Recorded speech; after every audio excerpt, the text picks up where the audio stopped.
కష్టపడి పనిచేసి ఎన్డీఏ ప్రభుత్వాన్ని అధికారంలోకి తీసుకొచ్చాం. తీసుకొచ్చిన తర్వాత 3 పార్టీలు కలిసి సమన్వయంతో గ్రామ స్థాయి నుంచి రాష్ట్ర స్థాయి వరకు ఎక్కడ ఎటువంటి అరమరికలు లేకుండా సమర్థవంతంగా ప్రభుత్వాన్ని నడుపుతున్నటువంటి విషయం కూడా ఒకసారి మనం గుర్తు చేసుకోవాలి.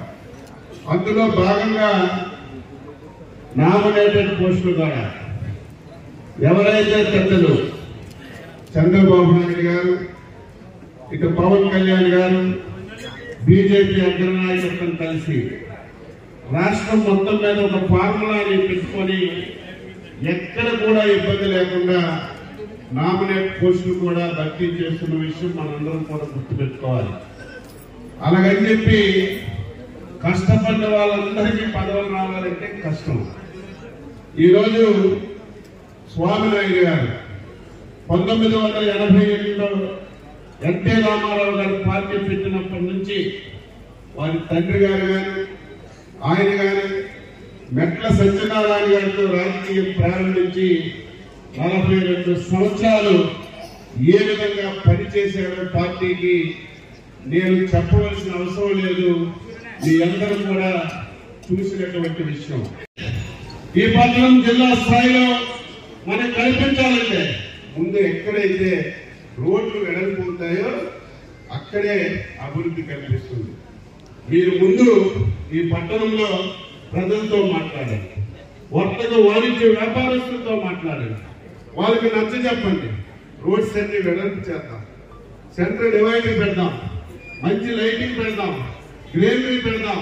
ఇవన్నీ చేస్తే పట్టణం ఒక అందంగా తయారవడానికి అవకాశం ఉంటుంది.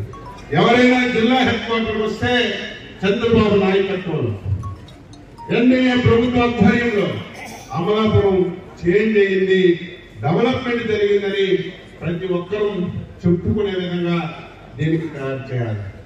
ఈరోజు డబ్బులు లేకపోయినా ఒక సమర్థవంతమైనటువంటి నాయకత్వం ఉంది. 5 సంవత్సరాలు ఈ రాష్ట్రానికి ఒక్క పైసా పెట్టుబడి రాలేదు.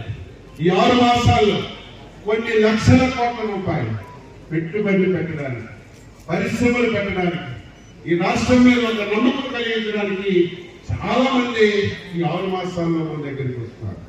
అందులో భాగంగా ఈ మధ్యకాలంలో 60-70 కోట్ల రూపాయలతో ఒక స్టీల్ ప్లాంట్ కూడా పాయకరాపేటకు వస్తుంది.